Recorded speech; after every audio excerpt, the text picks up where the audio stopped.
Buenas tardes, mis hermanos.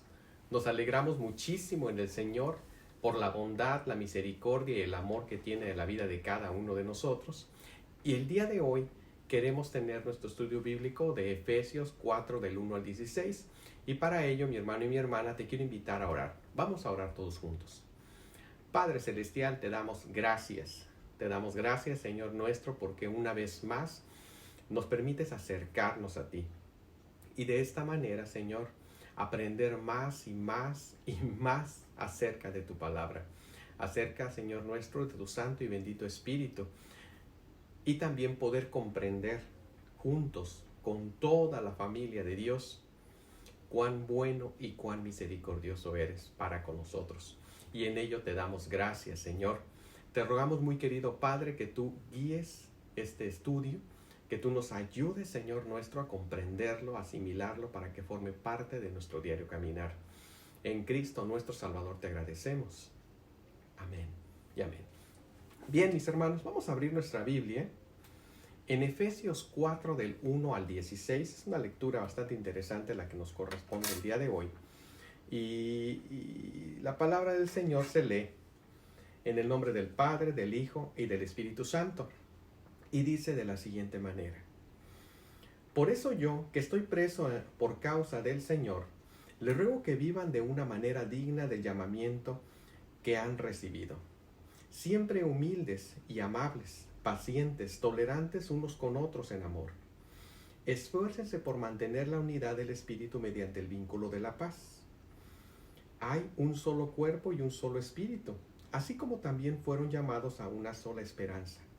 Un solo Señor, una sola fe, un solo bautismo, un solo Dios y Padre de todos, que está sobre todos y por medio de todos y en todos. Por eso, a cada uno de nosotros se nos ha dado gracia en la medida en que Cristo ha repartido los dones. Por esto dice: cuando ascendió a lo alto, se llevó consigo a los cautivos y dio dones a los hombres. ¿Qué quiere decir eso de que ascendió, sino que también descendió a las partes bajas, o sea, a la tierra? El que descendió es el mismo que ascendió por encima de todos los cielos para llenarlo todo. Él mismo constituyó a unos apóstoles, a otros profetas, a otros evangelistas y a otros pastores y maestros, a fin de capacitar al pueblo de Dios para la obra de servicio, para edificar el cuerpo de Cristo. De este modo, todos llegaremos a la unidad de la fe y del conocimiento del Espíritu del Hijo de Dios, a una humanidad perfecta que se conforme a la plena estatura de Cristo. Así, ya no seremos niños zarandeados por las olas y llevados de aquí para allá, por todo viento de enseñanza y por la astucia y artificios de quienes emplean artimañas engañosas. Más bien, al vivir la verdad con amor, creceremos hasta ser en todo como aquel que es la cabeza, es decir, Cristo. Por su acción, todo el cuerpo crece y se edifica en amor, sostenido y ajustado por todos los ligamentos, según la actividad propia de cada miembro. Dios bendiga la lectura de su palabra en nuestra vida y en nuestro corazón. Mi hermano y mi hermana, el título que pusimos en esta sección, que me gustaría que lo consideráramos en ese sentir, es: esfuércense por mantener la unidad. Esfuércense por mantener la unidad. Basado aquí en Efesios 4 del 1 al 16. Por si hay algunas personas que no me conocen, mi nombre es Fernando Valencia. Soy pastor de Ministerios Hispanos y tengo la enorme bendición de estar el día de hoy transmitiendo la palabra del Señor. Mis hermanos y mis hermanas, para entrar un poco más en materia necesitamos recordar algunas cosas interesantes en cuanto a este estudio de la palabra del Señor. Y una de ellas es que, como ya vimos la semana pasada, Pablo les invita a dirigir su vida de una manera dignamente, o mejor dicho, a vivir de acuerdo al llamamiento que han recibido. Pablo en sí, mis hermanos y mis hermanas, les ha hecho una invitación a vivir con la misma postura del Dios que nos ha separado, del Dios que nos ha llamado a cada uno de nosotros. Esta postura consiste en que, así como Dios perdonó nuestra vida anterior y solo ve en nosotros lo que podemos ser en el futuro, esto es lo que Él espera de cada uno de nosotros. Que no tomemos en cuenta nuestra vida anterior, y mejor, o más aún, que tú y yo podamos ver hacia el futuro, para que de esta manera nuestra vida sea de victoria en victoria, y no contando con el lastre del pasado, porque Él ya nos perdonó. Entonces también parte de ese perdón, parte de ello, mi hermano y mi hermana, parte de haber recibido el perdón de parte de Dios, también es necesario perdonarnos a nosotros mismos, ¿verdad? Hasta ahí con eso. Pero, ¿cómo es que se da todo este proceso en la vida del cristiano? Tendríamos que hacer la pregunta entonces. Y esto, mis hermanos y mis hermanas, es la manifestación plena de la misericordia de Dios en la vida de cada uno de nosotros. En otras palabras, lo que se pide es la fidelidad de una relación con Él. Pues de otra manera jamás se llevaría a cabo olvidar nuestro pasado y hacer frente a nuestro presente y nuestro futuro. Si nosotros contamos con una relación con Dios mucho más sólida, nuestra vida obviamente irá cambiando y se irá transformando hacia la medida y la estatura del varón perfecto, que es Jesucristo, nuestro único y suficiente Salvador.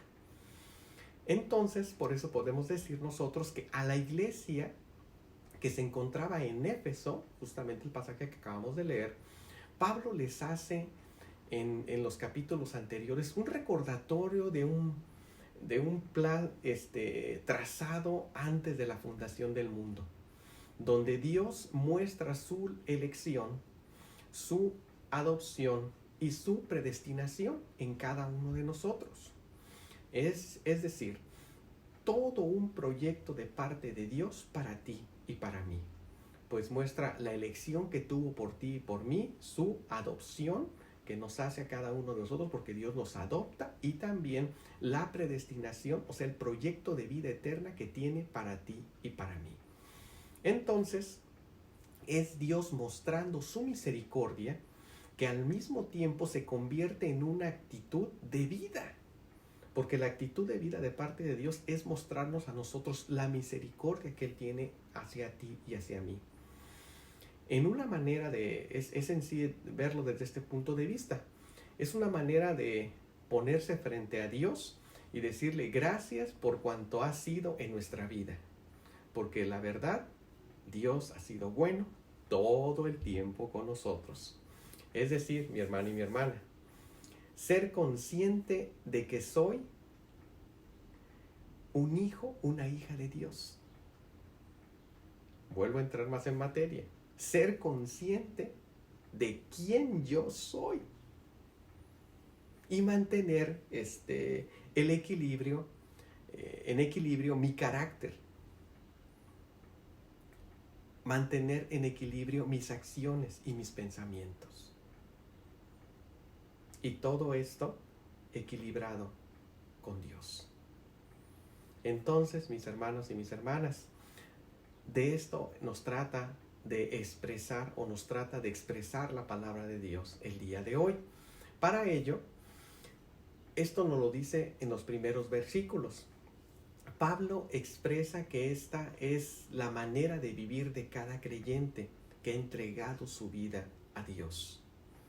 Pero al igual que en una espiral, comienza en el centro de la vida misma y culmina al ejercer un ministerio o ministerios dentro de la iglesia. Y esto obviamente para el fortalecimiento de la obra de Dios.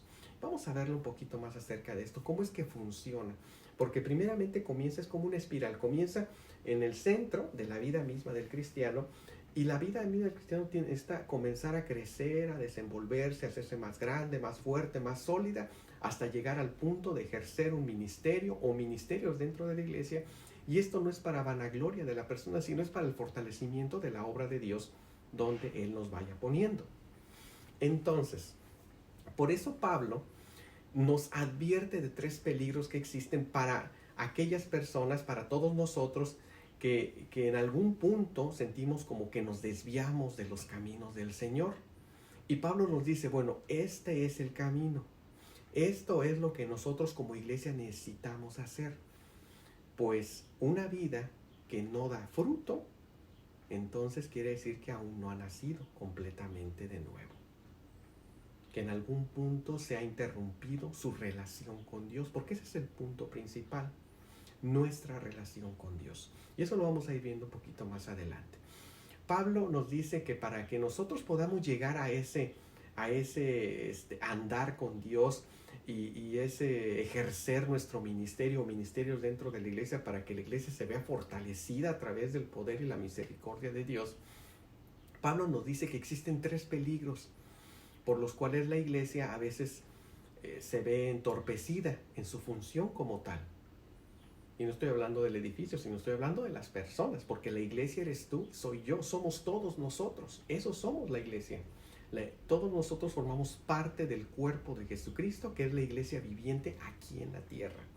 Entonces Pablo nos trata de advertir, volviendo a la situación, Pablo nos trata de advertir de estos peligros, ¿verdad? Y nos dice en esta porción de la Escritura, en Efesios 4, del 1 al 16, nos dice que existen 3 peligros. El primero de ellos, el primer peligro, nos lo narra en el versículo número 3 al 6, es bastante interesante, y nos habla de un peligro que se denomina como la discordia que podría haber. Ve cómo dice la Escritura. Dice del versículo número 3 al versículo número 6. Dice así: esfuércense por mantener la unidad del Espíritu mediante el vínculo de la paz. Hay un solo cuerpo y un solo espíritu. Así como también fueron llamados a una sola esperanza, dice. Un solo Señor, una sola fe, un solo bautismo, un solo Dios y Padre de todos, que está sobre todos y por medio de todos y en todos. Estos versículos, mis hermanos y mis hermanas, nos recuerdan la importancia del llamado a la unidad, con 7 repeticiones de las palabras un y una. ¿Sí te diste cuenta de esto? Que a mí se me hizo bastante interesante. Nos habla de un cuerpo, un espíritu y una esperanza. Estas 3 palabras nos hablan de la unidad y al parecer van en proceso del cuerpo visible que es la iglesia. Porque van haciendo que la iglesia vaya progresando, van haciendo que la iglesia se vaya dando a conocer, van haciendo que la iglesia se consolide como tal. Un cuerpo, un espíritu, una esperanza. Es decir, la iglesia única y universal, que es la reconciliación entre judíos y gentiles. Y eso, mis hermanos y mis hermanas, nos habla justamente de aquello que le da armonía y paz en Jesucristo. Porque hay que recordar que no estamos hablando de que existen 2 iglesias, la iglesia del Antiguo Testamento y la iglesia del Nuevo Testamento. No, estamos hablando de la iglesia de Dios, la iglesia que cree en Jesucristo como su único y suficiente Salvador personal. Y eso es bueno tomarlo en cuenta, ya sea de una descendencia judía o no judía, ¿verdad? Porque hay veces que tenemos como un poquito de problema en pensar que la iglesia solamente es aquella persona que está basada en el Nuevo Testamento y que implementaron los apóstoles, los discípulos y todo. No. También está incluido aquella persona que cree en Jesucristo desde el Antiguo Testamento. Y eso es algo que hemos platicado en los primeros capítulos de este estudio bíblico. Si no lo has visto, te invito a que por favor veas los primeros videos. Pero bueno, no me quiero meter eso ahorita. Solamente recordar un poco que la iglesia a la cual hace referencia Pablo es esa unión entre judíos y gentiles. Y esto es lo que realmente le da armonía y paz al cuerpo de Jesucristo. Las segundas tres palabras, que es bastante interesante cómo las va a narrar, dice un solo Señor, una sola fe y un solo bautismo, nos habla de la declaración en sí bautismal, es decir, lo que se decía en el acto del bautismo después de lo anterior, obviamente, de un cuerpo, un espíritu y una esperanza. Y estas palabras es la fórmula bautismal. Es bastante interesante. Pues recordemos, la fe en Jesús como el único Señor era generalmente el énfasis principal de la confesión del bautismo. ¿Verdad? La persona cuando es bautizada necesita confesar que Jesucristo es su Señor y su Redentor. Porque al final el bautismo es un testimonio público de nuestra fe. Por eso es que en el versículo número 6, si pones atención mi hermano y mi hermana, en el versículo número 6 dice esto: un solo Dios y Padre de todos, que está sobre todos y por medio de todos y en todos. Entonces, aquí llega naturalmente a la cima de la afirmación judeocristiana del Dios único y totalmente soberano por sobre en toda la creación. Sobre esta suposición se edifica toda la esperanza de la unidad de la iglesia, donde Dios queda encima de todo. Entonces, mis hermanos y mis hermanas, Cristo es la cabeza y la iglesia es el cuerpo. Por ejemplo, ningún cerebro puede controlar un cuerpo que está desintegrado o en fragmentos. Si no hay unidad, si no está coordinada esa unidad por medio de la cabeza, a través de la cabeza y hacia el cuerpo, las intenciones de la cabeza obviamente que se van a frustrar. El llamamiento entonces hacia la iglesia es a la unidad de la iglesia. Y esto es esencial para la obra de Cristo. Una iglesia dividida, mis hermanos y mis hermanas, jamás va a funcionar. Eso no quiere decir que sea una unidad, también hay que hacer la aclaración porque algunas personas podrían pensarlo, algunos hermanos podrían pensarlo. Eso no quiere decir que la unidad debe de ser mecánica o administrativa, solamente cuando estamos organizando a seres humanos. No estamos hablando acerca de eso. Estamos hablando de una unidad basada en el amor común que todos tenemos de Jesucristo. Y al ser parte de esa unidad común en el amor de Jesucristo, vamos a ver los intereses del Señor, no los nuestros. Vamos a ver el proyecto de vida eterna de Dios, no el nuestro. Entonces, ¿qué quiere decir esto? Bueno, que es la renuncia de mi yo por Él. Es la renuncia, mis hermanos y mis hermanas, de mi egocentrismo, porque Jesucristo sea la cabeza y Él sea quien dirija a su iglesia. Por eso habla acerca de que en el peligro número 1, este peligro de la discordia que podría llevarse a cabo. Por eso repite tantas veces un solo cuerpo, un solo espíritu, una sola esperanza, un solo Señor, una sola fe, un solo bautismo, un solo Dios. O sea, está tratando Pablo de invitarnos justamente a la reflexión de que una iglesia necesita estar unida y ser un solo cuerpo en Jesucristo. El segundo peligro que nos narra la Escritura nos lo va a decir, mis hermanos y mis hermanas, a partir del versículo número 7 al versículo número 13. Es bastante interesante. Y es un peligro que nos narra en cuestiones como la adversidad de los ministerios y al mismo tiempo la diversidad de estos ministerios.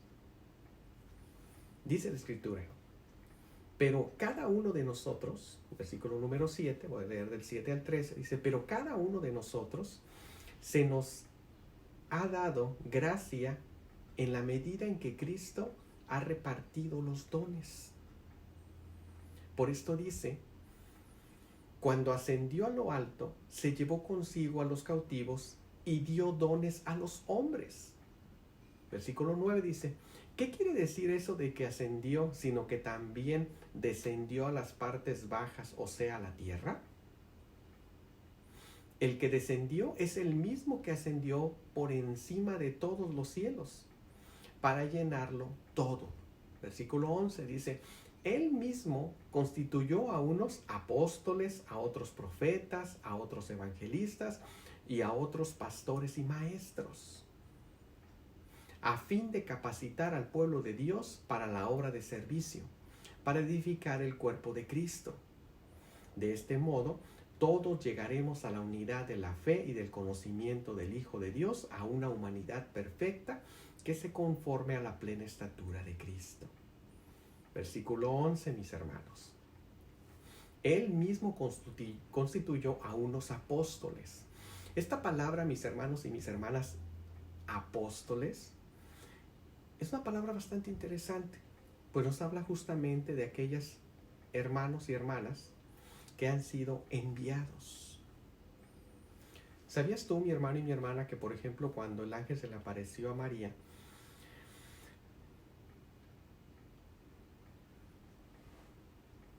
perdón, no es el ángel se le apareció a María, y aquí presento mis disculpas. ¿Sabías tú, mi hermano y mi hermana, cuando Jesús se le apareció a María, más bien dicho, hago esa corrección, cuando Jesús se le apareció a María y le dice, mas ve a mis hermanos y diles? Y justamente es lo que estábamos celebrando el domingo pasado, en el sermón del domingo pasado. Una cuestión interesante, mis hermanos y mis hermanas, es que la palabra que utiliza es apóstol apostolorum, mas ve y diles a mis hermanos, a los enviados, tú enviada, te envío a ti. Y es una situación bastante interesante, porque este juego de palabras nos habla justamente de que a veces la palabra apóstol se ha puesto en un rango o en un ámbito que le han implementado cosas que en realidad no dice la Escritura. Por eso hay que tener muchísimo cuidado. En conclusión, en cuanto a esto, para entenderlo lo mejor posible, cuando dice la Escritura que Él mismo constituyó a unos apóstoles, quiere decir, mi hermano y mi hermana, que también el Señor envía. Hay hermanos que son enviados a otros profetas, y es otra palabra bastante interesante. El profeta, mis hermanos y mis hermanas, no es un adivino. Perdón que sea yo quien le rompa el corazón a mis hermanos conservadores, ¿no? Que hablan acerca de esas cosas. Lo siento mucho, pero un profeta no es un adivino. De hecho, la adivinación está condenada por la Biblia, ¿verdad? Hay que tomar eso en cuenta. Cuando la Escritura habla acerca de que constituye a otros como profetas, el profeta, la principal función del profeta, mis hermanos y mis hermanas, obviamente que es la de transmitir la palabra del Señor, ¿verdad? Dice, vino palabra del Señor a mí diciendo, ve y diles. Casi todos los profetas en el Antiguo Testamento llevaban esa reseña como su principal mensaje hacia el pueblo de Dios. Pero ahí no termina, mis hermanos y mis hermanas. Parte de la principal función de un profeta es la denuncia del pecado. No es adivinar el futuro, es la denuncia del pecado. Obviamente que en la denuncia del pecado viene esta advertencia: si te portas mal, te va a pasar esto. Y eso no quiere decir que está adivinando el futuro, sino está advirtiéndoles que ese futuro inminente les va a llegar. Es como, por ejemplo, cuando tú lees a tu hijo, te dice a ti, papá, ¿puedo meter el dedo a la vela? Y tú le dices, no, porque te quemas. No le estás adivinando el futuro, simplemente le estás advirtiendo acerca de lo que le puede pasar. Entonces el niño agarra y astutamente mete el dedo en la vela y el niño se quema. Y no dice el niño, oh, me adivinaste el futuro. Simplemente voltea y te dice, me quemé. Dice, te lo dije. Tú le dices, te lo dije. Te dije que si actuabas de esa manera te iba a pasar así. No están adivinando el futuro, están advirtiendo acerca del pecado y las consecuencias del mismo. Por eso es que también tenemos hermanos que advierten acerca del pecado. Dice también que a otros como evangelistas, personas que van a transmitir el mensaje de salvación a aquellos que no le conocen, a otros pastores, hermanos y hermanas que van a cuidar de la grey para el fortalecimiento, maestros dentro de la congregación. En sí, mis hermanos y mis hermanas, estos son los dones de la iglesia, pero no significa, mi hermano y mi hermana, hay que recordarlo, que uno es más que otro, o que uno tiene mayor credibilidad que el otro, o que uno es más importante que el otro. Jamás. Quiere decir que el pueblo de Dios va a estar capacitado. Y eso lo vamos a ver en un momento. Entonces, cuando leemos en la Escritura de esta diversidad de ministerios y la advertencia que nos hace acerca de que existe un peligro en esa diversidad de ministerios, Pablo hace la exhortación que, en primer lugar, que es el mismo Cristo que tanto fue el que descendió como también el que regresó. ¿Qué quiere decir esto? Bueno, quiere decir que el Cristo de la gloria es el mismo que el Jesús que anduvo aquí en la tierra. Es decir, sigue amando a las personas, sigue buscando al pecador, sigue sanando a los dolientes, sigue consolando a los afligidos, sigue siendo el amigo de los marginados. Por eso es que necesita esta diversidad de dones. Porque al final, mis hermanos y mis hermanas, no es para enriquecerse personas. Al contrario, es para que esos mismos dones se sigan ejerciendo en el cuerpo de Jesucristo para el engrandecimiento de la obra de Dios. Sigue buscando a los pecadores, sigue amando a los dolientes, sigue sanando a los afligidos, sigue siendo amigo de los marginados. Es el mismo Cristo que ascendió, es el mismo Cristo que sigue amando a las almas. Después de nombrar, la misma Escritura, después de nombrar a los diferentes responsables de la iglesia, Pablo habla de sus objetivos y de lo que debe hacer cada uno de ellos. Su objetivo al final del camino es que todos los miembros de la iglesia estén debidamente equipados. Pues el verbo que utiliza mi hermano y mi hermana es bastante interesante. Esta palabra en el idioma original es catartismos y es muy interesante porque nos habla de capacitar. Es una palabra que se usa en cirugía con el sentido de colocar un miembro roto o poner en la debida posición una articulación. La idea básica entonces, mis hermanos y mis hermanas, de la palabra es la de poner algo en las condiciones debidas. Y esta es la función de todos nosotros los que participamos en la iglesia. Cada uno de los ministerios que hay dentro de la iglesia, para que mejor lo comprendamos, y cada uno de los dones que Dios nos da, están diseñados entonces, como bien dice el versículo 12 y el versículo número 13, a fin de capacitar al pueblo de Dios para la obra de servicio, para edificar el cuerpo de Cristo. Dice así: de este modo, todos, subraye mi hermano y mi hermana, todos, llegaremos a la unidad de la fe y del conocimiento del Hijo de Dios, a una humanidad perfecta que se conforme a la plena estatura de Cristo. Porque al final, mis hermanos y mis hermanas, no se trata de que haya hermanos que se sientan más o crean ser más, sino que todos participamos para el engrandecimiento del cuerpo de Jesucristo y así llevar a cabo mucho mejor el proyecto de ser iglesia. Porque todos los dones deben ser puestos al servicio y a los pies de Jesucristo. Porque Él es la cabeza Por eso es que se debe de ver esto en esa diversidad. Debe haber unidad. Porque si no hay unidad, es un peligro. Es un peligro. Veamos cómo se encuentra la iglesia de Jesucristo ahora. La iglesia de Jesucristo a lo largo y ancho del mundo nos habla de personas que se han levantado a sí mismas buscando el engrandecimiento de sí mismas y no de Jesucristo, por orgullo humano. Cuando la búsqueda desde el principio es que las personas, todas,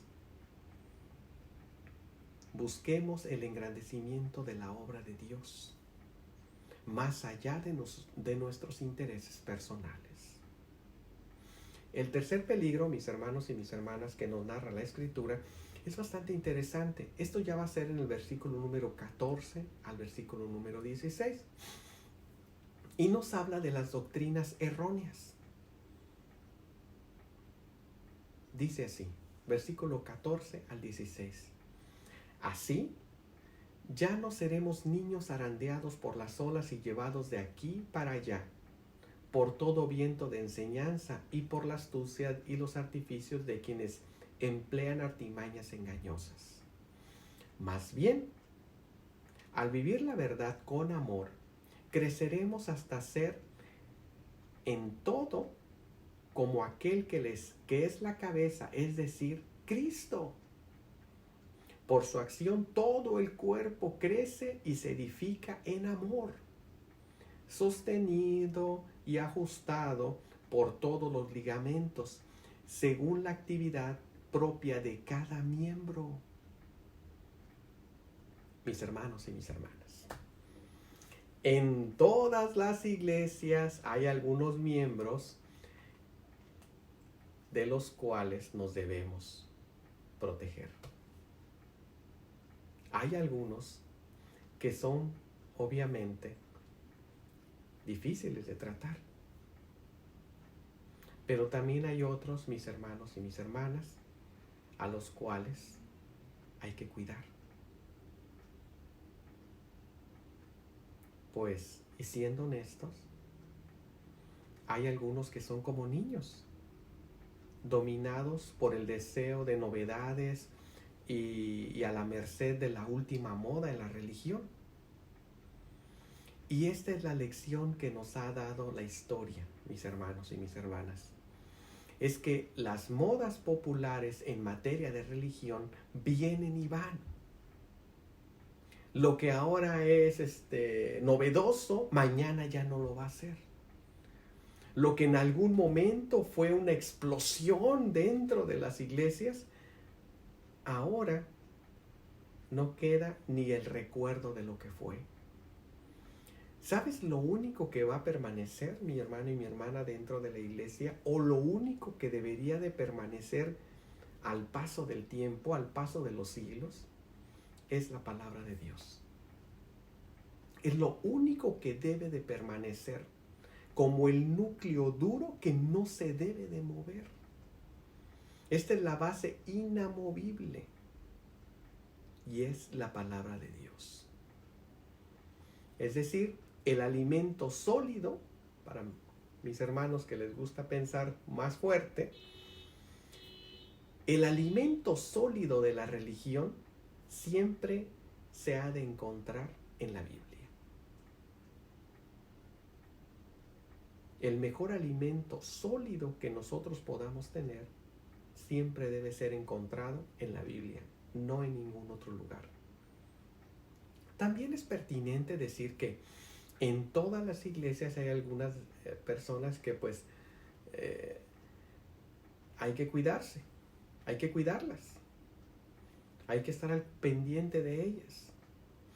Pablo habla con cierta agudeza y astucia de estas personas que a veces hay que cuidarse de ellas, ¿no? La palabra que utiliza, esquiveía, es bastante interesante, pues habla acerca de los artificios, ¿no? Artimañas. Quiere decir la habilidad de manejar las cosas siempre a su favor, ¿verdad? Siempre a su conveniencia.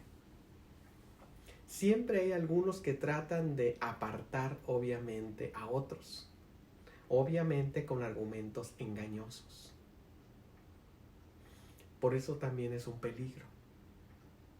Una de las características de nuestro tiempo, mis hermanos y mis hermanas, es que la gente habla de religión más que en otras épocas. Y obviamente por el tiempo que estamos viviendo ahora de estar en nuestra casa. Y los cristianos, especialmente los cristianos jóvenes, y no hablo acerca de la edad física, sino hablo acerca de los jóvenes en cuanto a su madurez espiritual, en cuanto a su madurez cristiana.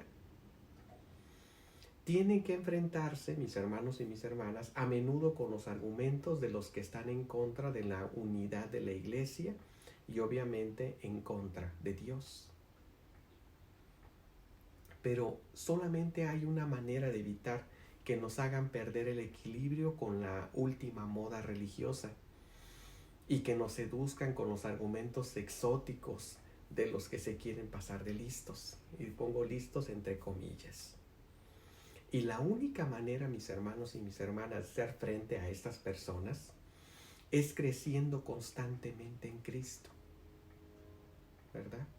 Si nosotros estamos creciendo constantemente en Cristo, podemos hacer frente a estas personas que usan muchas artimañas para dividir la iglesia. Pues si tú y yo crecemos en el conocimiento de Cristo, te aseguro, mi hermano y mi hermana, que no seremos arrastrados por cualquier viento de doctrina. Al contrario, tendremos una base sólida de la cual agarrarnos. Y con esto termino. Para concluir, mi hermano y mi hermana, al final, entonces, ¿cuál es la idea principal de esta porción de la Escritura de Efesios 4, del 1 al 16?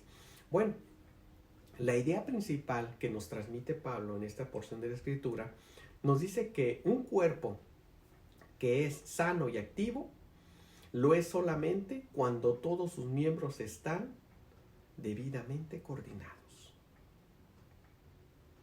Pablo dice que así sucede con las iglesias que han puesto a Cristo como su cabeza. Y cuando todo el cuerpo está bajo el control de esa cabeza. Cuando toda la iglesia se puede decir una a otra, hermanos, ¿de qué manera engrandecemos el cuerpo del Señor con todo lo que Él nos ha dado? De la misma manera hay que recordar que todas las partes del cuerpo necesitan obedecer a quien manda. Y aquí el que manda es el Señor. Ya que la única cosa que puede mantener a un cristiano firme en la fe y seguro contra la seducción, la única cosa que puede mantener a la iglesia sana y eficaz es la íntima conexión con Jesucristo, que es la cabeza y la mente del cuerpo. Ahora bien, así toma mucho más sentido, mis hermanos y mis hermanas, las palabras de nuestro Señor Jesucristo en Juan 15, una porción de la Escritura muy hermosa que te quiero transmitir. Juan 15 del 4 al 5 dice así: permanezcan en mí, y yo permaneceré en ustedes. Así como ninguna rama puede dar fruto por sí misma, sino que tiene que permanecer en la vid, así tampoco ustedes pueden dar fruto si no permanecen en mí. Yo soy la vid y ustedes son las ramas, dice nuestro Señor Jesucristo. Y aún más nos dice: el que permanece en mí, como yo en él, dará mucho fruto. Y después nos hace una advertencia muy fuerte que va muy en combinación justamente con Efesios 4 del 1 al 16. Separados de mí no pueden ustedes hacer nada. Si tienes a una persona a tu lado, dile estas palabras. Hay que decirnos mutuamente estas palabras. Separado de Cristo no puedes hacer nada. Separado de Cristo no podemos hacer nada. Y esa es la realidad para ti y para mí. Por eso Pablo hablaba de estos peligros que existían dentro de la iglesia. Por eso nos hablaba acerca de que hay que esforzarnos en mantener la unidad de la iglesia. No importa cuántos dones el Señor te haya dado. Lo importante es que todos y cada uno de ellos estén en los pies de Jesucristo para el engrandecimiento de su obra, para que el pueblo de Dios esté enteramente capacitado para toda buena obra. Es lo que dice la Escritura. Que el Señor te bendiga. Y te invito, mi hermano y mi hermana, a orar. Vamos a orar. Padre, te damos gracias, querido Señor, porque una vez más nos ayudas a reflexionar en tu palabra, nos ayudas, Señor nuestro, a ver las cosas desde un punto de vista muy interesante. De hecho, el mejor punto de vista. Y es tu punto de vista. Y te damos gracias por ello. Te rogamos, muy querido Señor, que tú nos ayudes a seguir creciendo en la gracia y el conocimiento de nuestro Señor y Salvador Jesucristo, al cual sea la gloria hoy y siempre. Te rogamos, muy querido Padre, que tú nos ayudes a hacerlo para que juntos como tu iglesia podamos poner tu palabra en práctica. En Cristo nuestro Salvador te lo pedimos y agradecemos de antemano. Amén y amén. Bien, mis amados hermanos, recordarán ustedes que este domingo tenemos servicio a las 10:30 de la mañana. Y algo muy importante que va a suceder este domingo es que Pastor John Meidendorf, va a predicar este domingo a través de este medio. Entonces, por favor, te invito a que te sintonices a través de este canal o a través de Rosewood Church, por favor, para que puedas tener un encuentro con la palabra del Señor y de esta manera engrandecer el cuerpo de Jesucristo, que es su iglesia, que somos todos nosotros. Que el Señor te bendiga y nos vemos hasta la próxima.